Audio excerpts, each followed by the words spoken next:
ఎముకలు, కండరాలు, కీళ్లు మానవుని శరీరంలో అవయవాలు ఎల్లప్పుడూ దృఢంగా ఉండాలి. వీటి దృఢత్వాన్ని బట్టే వ్యక్తి ఆరోగ్య లక్షణాన్ని అంచనా వేయొచ్చు. ఎముకలు, కండరాలు, కీళ్లు దృఢంగా ఉంటేనే సక్రమంగా నడవగలుగుతారు. అన్ని పనులు సక్రమంగా చేసుకుంటారు. ఒకవేళ వీటిలో ఏది డ్యామేజ్ అయినా పరిస్థితి చాలా సంక్లిష్టంగా మారుతోంది. ఎముకలు విరిగినా, కండరాలు పనిచేయకపోయినా, కీళ్లు అరిగిపోయినా వ్యక్తి మంచానికి పరిమితం అవడం ఖాయం. ఎముకలు దృఢంగా ఉండటానికి, కండరాలలో ఎలాంటి సమస్యలు రాకుండా ఉండటానికి, కీళ్లు అరుగుదలను నివారించడానికి ఎలాంటి చర్యలు తీసుకోవాలి, ఒకవేళ సమస్య ఏదైనా వస్తే ఎలాంటి చికిత్స తీసుకోవాలన్న విషయాలపై డాక్టర్ గారిని అడిగి తెలుసుకుందాం. నా పేరు డాక్టర్ శ్రావ్య అండి. నేను ఎముకలు కీళ్ళ విభాగంలో అసోసియేట్ ప్రొఫెసర్గా పనిచేస్తున్నాను. గత 8 years నుంచి నేను ఆశ్రమ్ హాస్పిటల్లోనే పనిచేస్తున్నాను అండి. ఆశ్రమ్ హాస్పిటల్ ఏలూరులో పనిచేస్తున్నాము.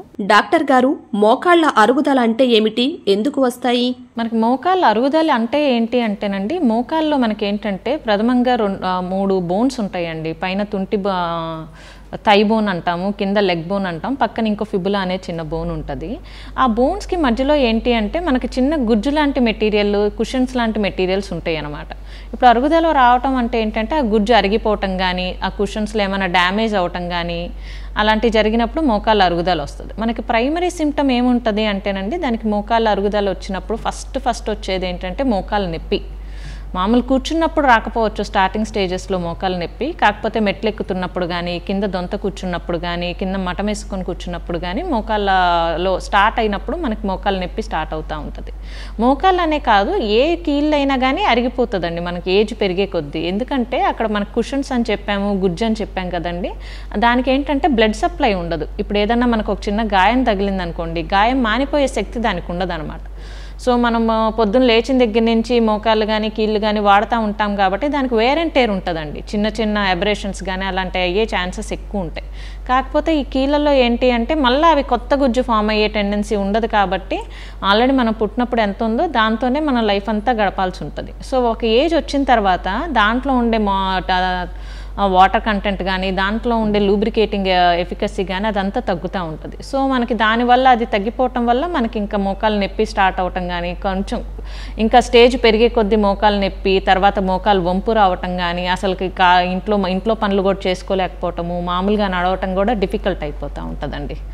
మోకాళ్ళు అనే కాదు, ఏ కీళ్ళన్నా అరుగుతుంది. కాకపోతే మోకాలు ఎందుకు కామన్గా అంటే వెయిట్ బేరింగ్ జాయింట్స్ అంటామండి. మనం ఒక 60 kgs 70 kgs ఉన్నామనుకోండి, ఆ వెయిట్ అంతా కానీ మన మోకాల మీదే పడతా ఉంటుంది. సరౌండింగ్ ఏంటంటే మస్కులేచర్ కొంచెం తక్కువగా ఉంటుంది మోకాల్లో, అందుకని మనకు ఫాస్ట్గా అరుగుదల అనేది బయటపడతా ఉంటుంది. ఇప్పుడు తుంటి ఎముకల చుట్టూ బాగా మజిల్స్ ఎక్కువ ఉంటాయి, అందుకే మనకి ఆ అరుగుదల కొంచెం ఫాస్ట్గా బయటపడదండి. మోకాళ్ళ అరుగుదల కొంచెం ఫాస్ట్గా బయటపడుతుంది. డాక్టర్ గారు, మోకాళ్ళ అరుగుదలను గుర్తించడం ఎలా? చాలా మంచి క్వశ్చన్ అడిగారండి. మనం ఎర్లీగా గుర్తిస్తే ఏంటి అంటే ఫర్దర్గా మన మోకాలు కంప్లీట్గా అరుగుదల ఆపలేం కానీ we can slow down the process. అరుగుదలని కొంచెం తగ్గించే పేస్లో చేసుకోవటం వీలవుతుంది అనమాట.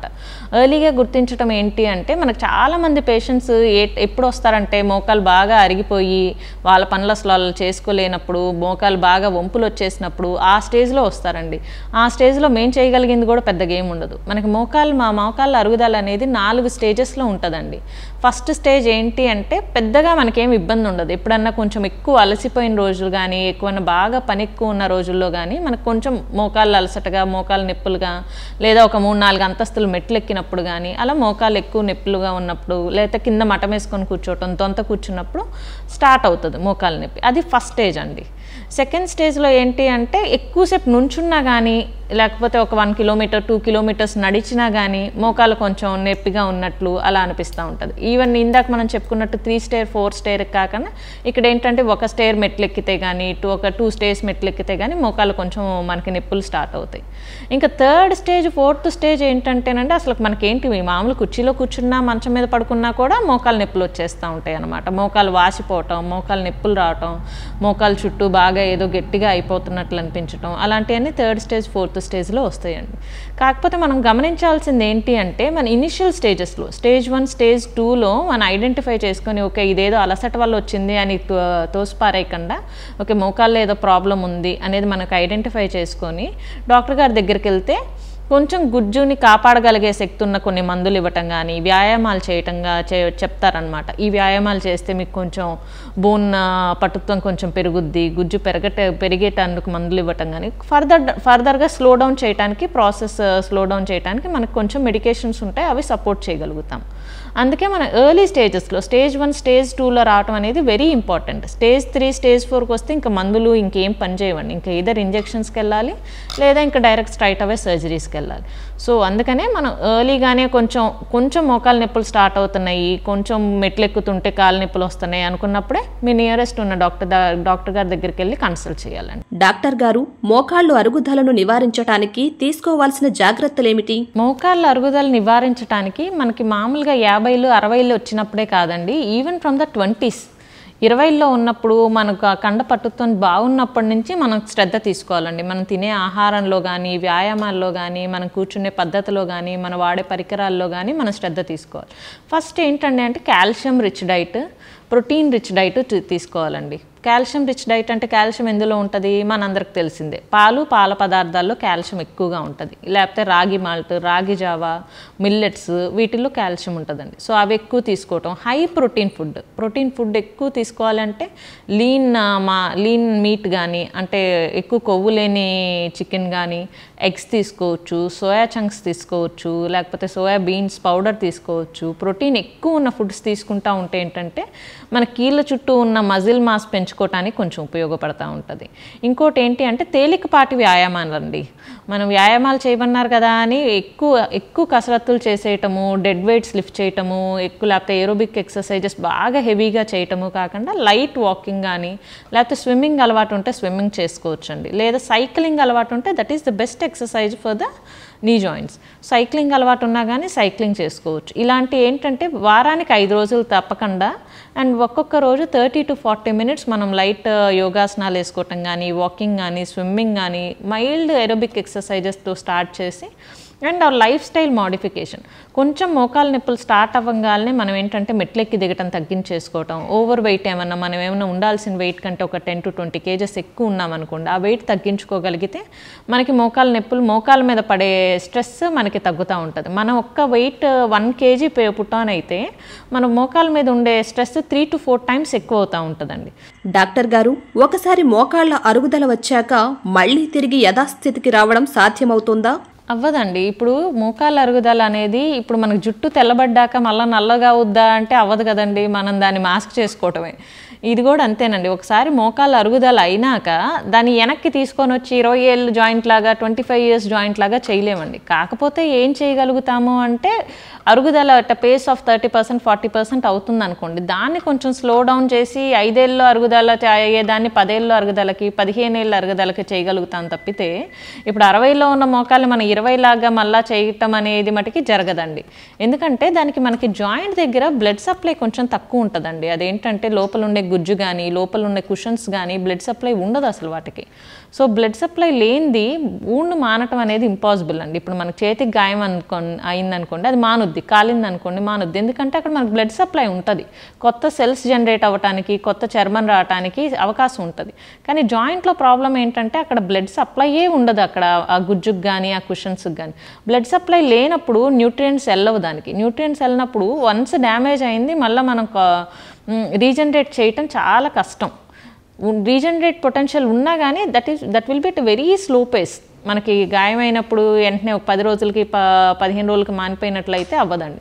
సో వన్స్ మోకాళ్ళ అరుగుదల అయ్యిందాన్ని మళ్ళీ reverse back like 20s or 30s తేటం అనేది ఇంపాసిబుల్ అండ్ అవ్వని విషయం కూడా.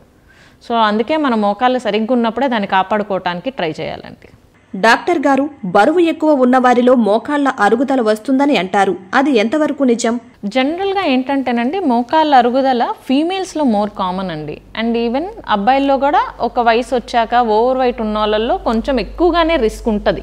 అపోహ అయితే కాదండి. వెయిట్ పెరిగే కొద్దీ మనం ఒక 4 kgs 5 kgs వెయిట్ పుట్టాన్ అయ్యామనుకోండి, మన మోకాల మీద 4 times ఎక్కువ ప్రెషర్ ఉంటుందండి. సో ఏంటంటే మనం డైలీ చేసే యాక్టివిటీస్ నడవటం అయితే ఏంటి, మెట్లెక్కి దిగుతుంటే ఇంకా దాని యాక్టివిటీ ప్రెషర్ ఇంకా 2 or 3 అవుతూ ఉంటుంది. లేదా ఇండియన్ టాయిలెట్స్ వాడిన నిలబడినప్పుడు, కింద కూర్చున్నప్పుడు, జంపింగ్ చేస్తున్నప్పుడు మన వెయిట్కి 3 times or 4 times వెయిట్ మన మోకాలు బేర్ చేయాల్సి ఉంటుందండి. సో మన వెయిట్ మన ఆప్టిమమ్ వెయిట్ ఉన్నప్పుడు కంటే కూడా ఓవర్ వెయిట్ ఉన్నప్పుడు ఏమవుద్దంటే మోకాల మీద స్ట్రెస్ చాలా పెరిగిపోతూ ఉంటుంది. అందుకే కొంచెం ఫీమేల్స్లో ఒబెసిటీ లెవెల్స్ ఎక్కువ ఉండటం కానీ, మజిల్ మాస్ తక్కువ ఉండటం కానీ అవన్నీ ఉంటాయి. కాబట్టి కొంచెం ఆడవాళ్ళల్లో ఒక 45 years 50 years దాటిన తర్వాత మోకాలు నొప్పులు అనేది కొంచెం కామన్గా చూస్తూ ఉంటాము. ఈవెన్ మెన్లో కూడా ఏంటంటే 50 years 60 years తర్వాత ఒబీజ్ ఉన్న వాళ్ళల్లో, వ్యాయామాలు సరిగ్గా చేయని వాళ్ళల్లో కొంచెం మోకాలు నొప్పులు ఎక్కువగానే ఉంటుందండి. మోకాలు అరుగుదల కంటేనండి వాళ్ళలో ఏంటంటే ఇప్పుడు సన్నగా ఉన్న వాళ్ళల్లో స్టేజ్ 2 అరుగుదల ఉంది, లావుగా ఉన్న వాళ్ళలో స్టేజ్ 1 అరుగుదల ఉన్నా కానీ నొప్పి లావుగా ఉన్న వాళ్ళలో ఎక్కువ ఉంటుందండి సన్నగా ఉన్న వాళ్ళ కంటే. సో అందుకనే మనకు మోకాలు నొప్పులు స్టార్ట్ అయినప్పుడు మన వెయిట్ రిడక్షన్, మన లైఫ్ స్టైల్ మోడిఫికేషన్, మనం ఆప్టిమమ్ వెయిట్ ఉన్నామా లేదా చూసుకోవటం అనేది వెరీ మచ్ ఇంపార్టెంట్. ఈవెన్ మనకి ఏమన్నా మనం రిప్లేస్మెంట్ సర్జరీస్కి వెళ్ళినా కానీ, ఏమైనా మెడికేషన్స్ పెట్టినా కానీ ఆప్టిమమ్ వెయిట్ ఉన్నప్పుడు రిజల్ట్స్ చాలా బాగుంటాయి. వెయిట్ సరిగ్గా ఎక్కువ ఉన్నామనుకోండి, వాళ్ళు చెప్పిన ఫిజియోథెరపీ మనం చేయలేము, అంత యాక్టివ్గా వాళ్ళు చెప్పిన ఎక్సర్సైజ్ రెజిమ్ కూడా సరిగ్గా ఫాలో అవ్వలేము.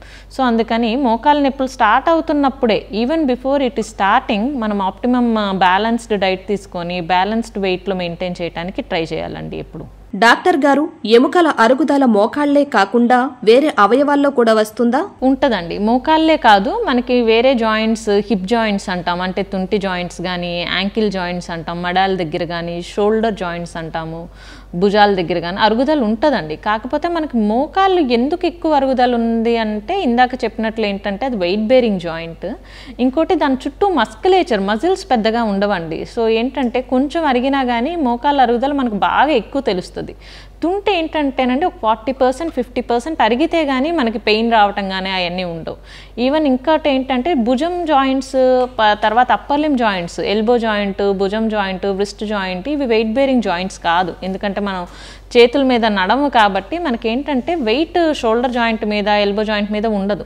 అరుగుదల అయితే 60 ఏళ్ళు వచ్చాక, 65 ఏళ్ళు వచ్చాక ఈ జాయింట్స్ కూడా అరుగుతాయండి. కాకపోతే మోకాలు కొంచెం ముందు అరుగుతాయి, తుంటి జాయింట్లు, షోల్డర్ జాయింట్స్ ఇవన్నీ కొంచెం లేట్గా అరుగుతాయి. అరుగుదల అయితే కామన్గానే వస్తుంది. కాకపోతే సిమ్టమ్స్ ఏంటంటేనండి మనకి మోకాళ్ళు ఎక్కువ ఉంటాయి. షోల్డర్ జాయింట్లో మనకు కొన్నిసార్లు భుజం నొప్పి వచ్చినా కానీ ఏదో ఒక ఆయింట్మెంట్ రాసుకుంటూ ఉంటాం, పెద్దగా పట్టించుకోం, ఎందుకంటే అంత ఇబ్బంది పెట్టదు మనల్ని అది. షోల్డర్ జాయింట్ కానీ, ఎల్బో జాయింట్ కానీ. చాలామందికి షోల్డర్ జాయింట్ పెయిన్స్ ఉంటాయండి, అరుగుదల అయితే ఉంటుంది. మోకాల్ జాయింట్లో ఇంకొంచెం ఎక్కువ అరుగుదల ఉంటుంది. ఎర్లీగా కూడా బయటపడుతుంది మోకాళ్ళ అరుగుదల అనేది మిగతా జాయింట్స్ మీద. డాక్టర్ గారు, ఈ ఎముకల అరుగుదల వంశపారంపర్యంగా వచ్చే అవకాశాలు ఉన్నాయా? జెనెటిక్ ప్రిపాన్సిటీ ఉంటుందండి. మోకాళ్ళ అరుగుదల మా అమ్మగారికి ఉంటే నాకు వస్తుందా, మా నాన్నగారికి ఉంటే మాకు వస్తుందా అంటే 100% రావాలని ఉండదండి. కాకపోతే 20% ఛాన్సెస్ ఉంటాయి. మన లైఫ్ స్టైల్, మన స్ట్రెస్ లెవెల్స్, మన ఫిజికల్ యాక్టివిటీని ఎక్కువ మెజారిటీ ఆఫ్ శాతం మనకి ఏంటంటే ఎక్కువ ప్లే చేస్తాయి. అన్నీ సేమ్గా ఉన్న వాళ్ళలో ఏంటంటే కొంచెం జెనెటిక్ ఇది ఉంటుంది. కాకపోతే కంప్లీట్గా మీ పేరెంట్స్కి ఉన్నందువల్ల మీకు వస్తుంది అని కూడా 100% చెప్పలేమండి. ఉంటుంది 10 to 20%. మోకాళ్ళ అరుగుదలకి రుమటాయిడ్ ఆర్థరైటిస్ కూడా ఒక కారణం ఉంటుందండి. రుమటాయిడ్ ఆర్థరైటిస్ అంటే కీళ్ళవాతం అంటాము. కీళ్ళవాతానికి మటుకి హెరిడిటరీ ఛాన్సెస్ ఎక్కువ ఉంటాయండి. అదేంటంటే మీ మేనత్తల్లో ఉంటే మీకు రావటం కానీ, మీ మదర్స్లో ఉంటే మీకు రావటం కానీ, లేకపోతే మీ అమ్మమ్మ గారిలో ఉంటే మీకు రావటం కానీ, ఆ టైప్ ఆఫ్ అరుగుదల ఉంటే మటుకి, కీళ్ళవాతానికి ఉంటే మటుకి మీకు అది జెనెటిక్గా ఉండిద్ది అని చెప్పవచ్చు. రెగ్యులర్గా వచ్చే మోకాళ్ళ అరుగుదల మటుకి జెనెటిక్గా అంత ఉండదండి, ఒక 10 to 20% ఉంటుంది. మిగతాదంతా మన లైఫ్ స్టైల్ మెయింటెనెన్స్, మనం ఎంత ఆరోగ్యం సరిగ్గా కాపాడుకుంటున్నాము, వెయిట్ ఎంత మనము యాప్ట్గా పెట్టుకుంటున్నాము, మన డైలీ లైఫ్ స్టైల్ ఎలా ఉంది, మనం వ్యాయామాలు అసలు చేస్తున్నామా లేదా, మన ఫిజికల్ యాక్టివిటీ ఎలా ఉంది అనే దాని మీదే ఎక్కువ డిపెండ్ అవుతుందండి. ఈవెన్ మోర్ దాన్ జెనెటిక్స్, మన లైఫ్ స్టైల్ మీదే ఎక్కువ మనకి డిపెండ్ అవుతూ ఉంటుంది. రీసెంట్గా ఏమన్నా ట్రామా ఏమన్నా అయిందా మోకాళ్ళకి సంబంధించి, మోకాళ్ళ చుట్టూ ఏమన్నా మనకి ఫ్రాక్చర్స్ ఏమన్నా అయినాయి, వీళ్ళల్లో ఏంటంటే అరుగుదల ఒక 50కి రావాల్సింది, 60కి రావాల్సింది ఒక 30-40కే వచ్చే ఛాన్సెస్ ఎక్కువగా ఉంటాయి. డాక్టర్ గారు, యాక్సిడెంట్ జరిగినప్పుడు ఫస్ట్ ఎయిడ్ చికిత్స గురించి చెప్పండి. చాలా కామన్ అండి ఈ మధ్య రోడ్ సైడ్ యాక్సిడెంట్స్. మనం ఏమైనా కార్లో వెళ్తున్నప్పుడు కానీ, మనం ఏమైనా బస్సులో వెళ్తున్నప్పుడు కానీ పక్కన రోడ్ సైడ్ యాక్సిడెంట్స్ చూస్తూనే ఉంటున్నాము. రోడ్ సైడ్ యాక్సిడెంట్ జరిగినప్పుడు ఫస్ట్ మనం ఏం చేయాలి అంటే అసలు ఫస్ట్ పేషెంట్కి పల్స్ ఉందా లేదా అనేది ఫస్ట్ వెళ్ళి చూసుకోవాలండి. మనం పేషెంట్కి ఊపిరి ఆడుతుందా లేదా, పల్స్ ఉందా లేదా చూసుకొని ఎమ్మటనే చేయాల్సింది ఏంటి అంటే నియరెస్ట్ అంబులెన్స్ నెంబర్ 108కి ఫోన్ చేసి ఎంతమంది పేషెంట్స్ అక్కడ ఉన్నారు, యాక్సిడెంట్లో ఎంతమంది ఎఫెక్ట్ అయ్యారు, వాళ్ళ స్థితి ఎలా ఉంది, అంటే వాళ్ళకి ఊపిరి ఆడుతుందా లేదా, అన్కాన్షియస్గా ఉన్నారా, లేకపోతే బ్లీడింగ్ ఏమైనా ఎక్కువ అవుతుందా, అసలు ఎంతమంది పిల్లలు ఎంతమంది ఉన్నారు, ఫీమేల్స్ ఎంతమంది ఉన్నారు, మేల్స్ ఎంతమంది ఉన్నారని డీటెయిల్డ్గా చెప్పాలండి. ఎక్కడ ఉన్నాం అనేది కూడా చాలా ఇంపార్టెంట్. మనం వేగ్గా విజయవాడ గుంటూరు హైవే మీద ఉన్నాము ఇలా వేగ్గా చెప్పకుండా పిన్ పాయింట్గా చెప్పాలి. ఇలాగ ఏమైనా ఎన్ఆర్ఐ హాస్పిటల్ ఎదురుగా ఉన్నాము, ఆశ్రమ్ హాస్పిటల్ ఎదురుగా ఉన్నాము, ఇలాగ 2 ఫీమేల్స్ ఉన్నారు, ఒక బాబు ఉన్నాడు, చిన్న బాబు, ఒక male person, elderly person, 60 years male person అన్కాన్షియస్గా ఉన్నారు, ఇలా డీటెయిల్డ్గా చెప్పాలండి. డీటెయిల్గా చెప్పి వాళ్ళకి ఊపిరి ఆడట్లేదు, పల్స్ లేదు, ఇమీడియట్గా మీరు అంబులెన్స్ తీసుకొని రండి. అంబులెన్స్ తీసుకొచ్చేటప్పుడు కూడా మన అంబులెన్స్లో ఏంటంటే డీఫిబ్రిలేటర్ అంటాం, షాక్ ఇస్తాం కదండి, ఆ ఎక్విప్మెంట్ని పట్టుకొని రండి అని మనం స్పెసిఫై చేయాలి. చేసిన తర్వాత ఫస్ట్ మనం చేయాల్సింది ఏంటి అంటే మనం చెప్పింది అసలు వాళ్ళకి అర్థమైందా లేదా, మన పాటికి మనం చెప్పుకొని వెళ్ళిపోవటం కాకుండా చెప్పింది వల్ల మీకు అర్థమైందా, మేము ఫోన్ కట్ చేయొచ్చా, మీకు అంతా క్లియర్గానే ఉందా, అడ్రస్లో ఏమైనా ప్రాబ్లమ్స్ ఉన్నాయా అనేది కన్ఫర్మ్ చేసుకొని మనం ఫోన్ కట్ చేయాలి. ఫోన్ కట్ చేశాక మనం చేయాల్సింది ఏంటి అంటే అండి సిపిఆర్ అంటాం, అంటే కార్డియోపల్మనరీ రీసక్సిటేషన్. ఫస్ట్ దేనికైనా కానీ మనకి యాక్సిడెంట్ జరిగినప్పుడు పేషెంట్ ఊపిరి తీసుకోవటం అనేది ఇంపార్టెంట్, తర్వాత బ్లడ్ సర్క్యులేషన్ అనేది ఇంపార్టెంట్ అండి. ఎందుకంటే బ్రెయిన్కి more than 8 minutes blood circulation ఆగితే ఇంక పేషెంట్ బతికినా కానీ బ్రెయిన్ డెడ్ అంటాం కదండి, కోమా సిచ్యువేషన్లోకి వెళ్ళిపోతారు. సో ఫస్ట్ అందుకని మనకు పేషెంట్ పల్స్ ఉందా లేదా చూసుకోవాలి, ఊపిరి ఆడుతుందా లేదా చూసుకోవాలి. ఫస్ట్ ఆ 2 ఊపిరి ఆడుతుంది, పల్స్ బాగానే ఉంది, కానీ ఒక దగ్గర కాలుకి ఏదో ఇంజరీ అయింది, కాలు ఇంజరీ అయ్యి బ్లడ్ పోతుంది అనుకోండి, అప్పుడు మనం ఆ కాలు గురించి ఆలోచించాలి. ఫస్ట్ లేదు అసలు ఊపిరి ఆడట్లేదు, పేషెంట్ ఊపిరి తీసుకోవట్లేదు, పల్స్ లేదు అనుకోండి, మనం ఫస్ట్ కాల్లో ఇంజరీ గురించి ఆలోచించకుండా ఫస్ట్ మనం పల్స్ని రీగెయిన్ చేయడానికి, పేషెంట్కి బ్లడ్ సర్క్యులేషన్ ఇంప్రూవ్ చేయడానికి ఫస్ట్ ట్రై చేయాలండి. ఎప్పుడైనా మనకి circulation and air way is very much important. First ఆ 2 ఉంటేనే మనకి మెయిన్ ఆర్గాన్స్ లైక్ బ్రెయిన్కి కానీ వీటికి బ్లడ్ సప్లై వెళ్తూ ఉంటుంది. మనకి సిపిఆర్ ఎలా చేస్తామంటే మీరు చూసే ఉంటారు చాలా మూవీస్లో, మౌత్ టు మౌత్ బ్రీతింగ్ ఇవ్వటం కానీ, ఛాతీ మీద ప్రెస్ చేయటం కానీ అలాంటివన్నీ స్టార్ట్ చేసుకోవాలి. ఈ లోపల మనకి ఏమైనా అంబులెన్స్ వచ్చిందనుకోండి, అంబులెన్స్లో పాటు మనకి ట్రైన్డ్ పర్సనల్ వస్తారు. ట్రైన్డ్ పర్సనల్ వచ్చినప్పుడు వాళ్ళు ఏంటంటే డీఫిబ్రిలేటర్ అనేది తీసుకొస్తారు, దాంతో మనం షాక్ ఇచ్చి చాలామందిని రివైవ్ చేయొచ్చు.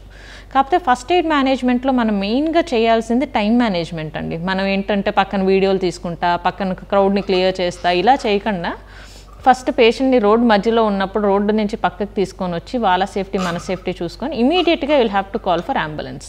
మనం డిలే చేసే కొద్దీ పేషెంట్ బతికే ఛాన్సెస్ చాలా తగ్గిపోతూ ఉంటాయండి. So first initial 2 minutes is very crucial.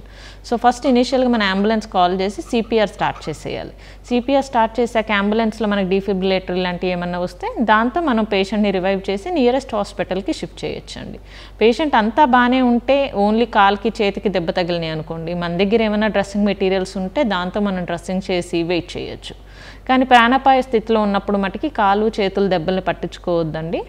మెయిన్గా మనం ఫోకస్ చేయాల్సింది ఏంటంటే సిపిఆర్ స్టార్ట్ చేయటము, నియరెస్ట్ హాస్పిటల్కి ఫోన్ చేయటం, 108కి ఫోన్ చేసి డీటెయిల్స్ అన్ని వివరంగా చెప్పి వాళ్ళని త్వరగా రమ్మని చెప్పటం. డాక్టర్ గారు, యాక్సిడెంట్ జరిగినప్పుడు ట్రామా చికిత్స సమయంలో తీసుకోవాల్సిన జాగ్రత్తలేమిటి? ఓకే, మనకి ఇప్పుడు ఏమన్నా వెళ్తున్నప్పుడు మనం ఏమైనా రోడ్ మీద వెళ్తున్నప్పుడు ఒక కార్ యాక్సిడెంట్ అయ్యో లేకపోతే బస్ యాక్సిడెంట్ అయ్యో చాలామంది ఏమైనా ఇంజూర్ అయ్యి ఉన్నారనుకోండి, ఇంజూర్ అయినప్పుడు మనం ఫస్ట్ కాళ్ళకి దెబ్బలు తగిలినాయి, చేతికి దెబ్బలు తగిలినాయి, బ్లీడింగ్ అవుతూ ఉందనుకోండి, ఫస్ట్ వాళ్ళని సురక్షితమైన ప్లేస్కి షిఫ్ట్ చేయాలండి. నియర్ బై రోడ్ సైడ్ పాత్వేకి కానీ అలా షిఫ్ట్ చేసి, కాలు ఇంజరీ అయింది, కాలుకి ఏమైనా బ్లీడింగ్ అవుతుంది అనుకోండి, మనకి ఇష్టం వచ్చినట్టు కాళ్ళని అటు ఇటు తిప్పేసి చూడకుండా ఫస్ట్ పల్స్ ఉందా లేదా చూసుకోవాలండి కాల్కి. తర్వాత నియరెస్ట్ మనకి ఇంకేమన్నా చిన్న పేపర్ కార్డ్బోర్డ్స్ కానీ ఇలాంటివి ఏమైనా దొరికితే దాంతో స్ప్లింట్స్ చేయటం మనకు అలవాటు ఉండొచ్చు. స్ప్లింట్స్ అంటే ఏంటి అంటే కాలు కదపకుండా ఒకే పొజిషన్లో పెట్టగలిగే ఏ ఎక్విప్మెంట్ అన్నా మనం స్ప్లింట్ అంటామండి. అది నియర్ బై ఉన్న కర్రలు కావచ్చు, కార్డ్బోర్డ్ మెటీరియల్ కావచ్చు, దాంతో ఏంటంటే కాలు చెయ్యి కదపకుండా దాన్ని ఒక స్ప్లింట్ లాగా ఇమ్మొబిలైజ్ చేసి నియరెస్ట్ హాస్పిటల్కి పంపించగలగాలండి పేషెంట్స్ని. దాన్ని మరీ గట్టిగా కట్టేయకూడదు. మరీ గట్టిగా కట్టేస్తే ఏమవుద్దంటే రక్త సరఫరా ఆగిపోద్ది. పేషెంట్కి మనం న్యాయం చేయటం కంటే కూడా ఇంకా హామ్ చేస్తూ ఉంటాం. దాన్ని ఫర్మ్గా కట్టాలి, అంటే ఊడిపోయే అంత లూజ్గా కట్టకూడదు, బ్లడ్ సర్క్యులేషన్ ఆగిపోయే అంత టైట్గా కట్టకూడదండి. ఫర్మ్గా కట్టి దాన్ని మనం నియరెస్ట్ ఉన్న హాస్పిటల్కి పంపించాలండి. మనకేమన్నా డౌట్ ఉన్నప్పుడు ఏంటి అంటే ఇమ్మొబిలైజ్ చేసి పంపించాలి. అంతేగాని అసలు ఇరిగిందా లేదా అని 10 సార్లు దాన్ని అటు ఇటు కదిపి చూడకూడదు. కదిపి చూస్తే ఏమవుతుందంటే చిన్న ఫ్రాక్చర్ కూడా కంప్లీట్గా పెద్ద ఫ్రాక్చర్ అయిపోయి సర్జరీకి వెళ్ళాల్సిన ఛాన్సెస్ చాలా ఎక్కువ వస్తాయండి. బ్లీడింగ్ ఏమైనా అవుతుంది అనుకోండి, బయటికి వచ్చేసింది బోను, బ్లీడింగ్ ఏమైనా అవుతుంది అనుకోండి, మనం అక్కడే లోపలికి పెట్టే ప్రయత్నం మటుకి చేయొద్దండి. బోన్స్ని లోకల్ అంటే ఇన్ఫెక్షన్ ఆల్రెడీ స్టార్ట్ అయిపోయి ఉంటుంది. సో మనం అక్కడ వాష్ చేయకుండా రోడ్ సైడ్ ఉన్న డర్ట్తో అదంతా మనం లోపలికి తోసేయటం కానీ బోన్స్ని అలాంటివి ఏమీ చెయ్యొద్దు. నియరెస్ట్ హాస్పిటల్కి ఇమీడియట్గా ట్రాన్స్ఫర్ చేయాలండి. ట్రాన్స్ఫర్ చేశాక వాళ్ళు కొంచెం వాష్ చేసి లోకల్ యాంటీబయాటిక్స్ అయినా ఇచ్చిన తర్వాత దాన్ని రెడ్యూస్ చేస్తారండి. సో ఫస్ట్ ఎప్పుడన్నా మనం రోడ్ సైడ్ విక్టిమ్స్ని చూసినప్పుడు కానీ ఇలా కాళ్ళు చేతులు యాక్సిడెంట్స్ అయినప్పుడు చూసినప్పుడు స్ప్లింట్ చేయగలిగిన కెపాసిటీ ఉండి మనకి దాని మీద నాలెడ్జ్ ఉంటే ఫస్ట్ స్ప్లింట్ చేయాలండి. చేతిని కానీ కాల్ని కానీ స్ప్లింట్ చేసి లోకల్ హాస్పిటల్స్కి ఇమీడియట్గా ట్రాన్స్ఫర్ చేయాలి. డాక్టర్ గారు, సాధారణంగా ఇంట్లో చిన్న చిన్న దెబ్బలు తగిలినప్పుడు వాటికి తీసుకోవాల్సిన జాగ్రత్తలేంటి? మెయిన్గా మనకి ఇళ్లలో బాగా దెబ్బలు తగిలేది ఎవరికండి? ఎయిదర్ చాలా చిన్న పిల్లలకి లైక్ లెస్ దాన్ 10 years ఉన్న వాళ్ళు పరిగెడతా అటు ఇటు కొట్టేసుకోవటం కానీ, are most elderly more than 70 years మామూలుగా బాత్రూంలో పడిపోవటం కానీ కుర్చీలో ఎంచి కింద పడిపోవటం కానీ, వీళ్ళిద్దరిలో మనం కామన్గా ఇళ్లలో దెబ్బలు చూస్తూ ఉంటామండి. చిన్నపిల్లల్లో ఏంటంటేనండి వాళ్ళకి కొంచెం ఏంటంటే బోన్స్ ఎలాస్టిక్గా ఉంటాయండి, అంత గమ్మునే ఫ్రాక్చర్స్ అవ్వవు. వాళ్ళకి ఏంటంటే కొంచెం వంగుతుంది కానీ కంప్లీట్ ఫ్రాక్చర్ అవ్వదండి. కాకపోతే నొప్పి ఉన్నప్పుడు ఫస్ట్ ఇనిషియల్గా ఇవాళ దెబ్బ తగిలింది అనుకోండి, బాగా నొప్పి ఉండి అసలుకి లోపల ఏదో కదిలిపోతున్న సెన్సేషన్ ఉంటే ఇమీడియట్గా హాస్పిటల్కి వెళ్ళి ఎక్స్రే తీయించుకోవాలండి. లేదు కొంచెమే కమిలినట్టు ఉంది, చెయ్యి మూమెంట్ ఆడిస్తున్నా కాలు మూమెంట్ ఆడిస్తున్నా పెద్దగా నొప్పి ఏం లేదు, ఒక 4-5 గంటలకు సర్దుకుంది అనుకోండి, పర్లేదు. కాకపోతే పక్క రోజుకి కూడా నొప్పి ఉంది, ఈవినింగ్ అవుతున్నా మార్నింగ్ తగిలిన దెబ్బకి నొప్పి ఉంది, అసలు నడవలేకపోతున్నారు, వాప్ ఎక్స్టెన్సివ్గా ఉంది, పల్స్ ఏమో తెలియట్లేదు, ఇలాంటివి ఉంటే మటుకి అది ఎమర్జెన్సీ అండి. ఎమ్మటనే మీరు తీసుకెళ్ళిపోవాల్సి ఉంటుంది. అదే పెద్దవాళ్ళు అసలు దెబ్బలు కూడా తగలవసరం లేదండి. కొన్నిసార్లు ఏంటంటే బియాండ్ 70 years ఉన్నప్పుడు మనం చైర్లో నుంచి పైకి లేస్తున్నప్పుడు కూడా ఫ్రాక్చర్స్ అయ్యే ఛాన్సెస్ చాలా ఎక్కువగా ఉంటాయి. అలాంటి వాళ్ళు అసలు అశ్రద్ధ చేయకూడదండి. ఏమైనా చిన్న తుంటి నొప్పి ఉన్నా కానీ, ఏమైనా కొంచెం మోకాలు నొప్పి కొంచెం ఎక్కువగా ఉన్నట్లు అనిపించినా, ఏమైనా డోర్కి గుద్దుకొని మోకాలు నొప్పి వచ్చినా కానీ, స్లిప్ అండ్ ఫాల్ అంటాం, బాత్రూంలో పొరపాటున కింద పడిపోయినప్పుడు మోకాలు నొప్పి కానీ తుంటి నొప్పి కానీ వచ్చినా వెంటనే హాస్పిటల్స్కి తీసుకెళ్ళాలండి. ఎందుకంటే పెద్దవాళ్ళల్లో బోన్స్ చాలా బ్రిటిల్గా ఉంటాయి, ఊరికనే ఇరిగిపోయే ఛాన్సెస్ చాలా ఎక్కువ ఉంటాయి. అందులోనూ ఫీమేల్స్, నెల్సర్లు ఆగిపోయిన ఫీమేల్స్ ఉంటారండి, more than 55 years, more than 60 years. వీళ్ళకి ఏంటంటే కాల్షియం డెఫిషియన్సీ చాలా ఎక్కువగా ఉంటుంది. సో చాలా చిన్న ఇంజరీస్కి కూడా వాళ్ళకి ఎముకలు ఇరిగిపోయే ఛాన్సెస్ చాలా ఎక్కువ ఉంటాయి. మెయిన్గా నడుము నొప్పి కూడా అండి, నడుము నొప్పి సడన్గా స్టార్ట్ అయినా, వంగి లేసేటప్పుడు సడన్గా నడుము పట్టేసినా కానీ, అలాంటప్పుడు కూడా మనం అశ్రద్ధ చేయకుండా వెంటనే హాస్పిటల్కి వెళ్ళి ఎక్స్రేస్ తీయించుకొని అసలు ఏమైనా ఫ్రాక్చర్ అయిందా, ఫ్రాక్చర్ అవ్వకపోతే ఏమైనా రెస్ట్ తీసుకుంటే తగ్గిపోద్దా, టాబ్లెట్స్ ఏమైనా పెట్టించుకోవాలా ఏంటి అనేది మనం వెంటనే చూసుకోవాలండి.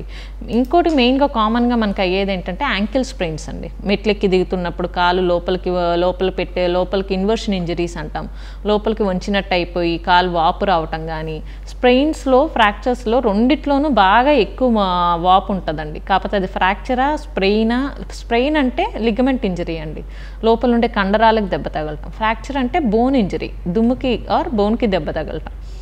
ఈ బోన్కి దెబ్బ తగిలితే సర్జరీ డెఫినెట్గా చేయించుకోవాలండి. లేదు ఓన్లీ లిగమెంట్ ఇంజరీ అయిందనుకోండి, అప్పుడు ఏంటంటే మనం 3 వారాలు కట్టేసి రెస్ట్లో ఉండమని చెప్తాం. ఏది అనేది మన క్లినికల్గా మామూలుగా అలా కళ్ళతో చూస్తే తెలియదండి. ఎందుకంటే ankles pain most of the times swelling చాలా ఎక్కువగా ఉంటుంది.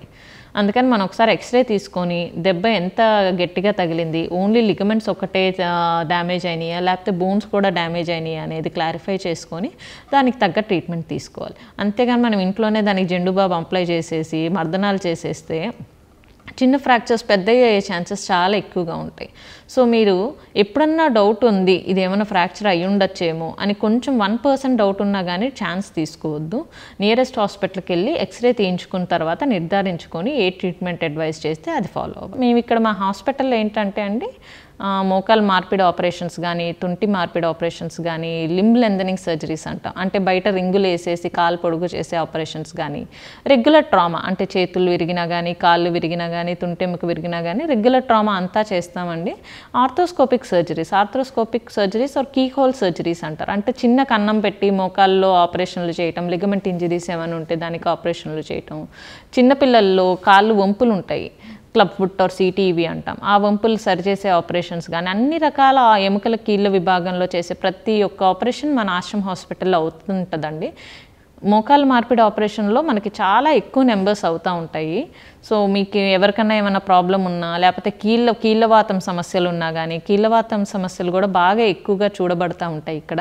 సో మీకు ఎవరికైనా కీళ్ళవాతం సమస్యలు ఉన్నా, లేకపోతే ఏమైనా యాక్సిడెంట్స్ అయ్యి కాళ్ళు విరగటం కానీ, చెయ్యి విరగటం కానీ ఇలాంటివి ఏమైనా ఉన్నా, లేకపోతే మోకాలు మార్పిడి ఆపరేషన్స్ చేయించుకోవాలన్నా, ఆర్ లేకపోతే మీకు ఏమైనా సలహాలు కావాలన్నా కానీ, వీటి మీద ఏమైనా డౌట్స్ ఉన్నా కానీ మేము 24/7 ఇక్కడ అవైలబుల్గానే ఉంటామండి. ఎనీ పాయింట్ ఆఫ్ టైం మేము ఇక్కడ ఎమర్జెన్సీ కేసెస్ తీసుకుంటాము. మీరు ఇక్కడ అప్రోచ్ అవ్వచ్చు. ఆశ్రమ్ హాస్పిటల్స్ అండి, నేషనల్ హైవే మీదే ఉంటుంది, ఏలూరులో ఉంటుంది. Thank you.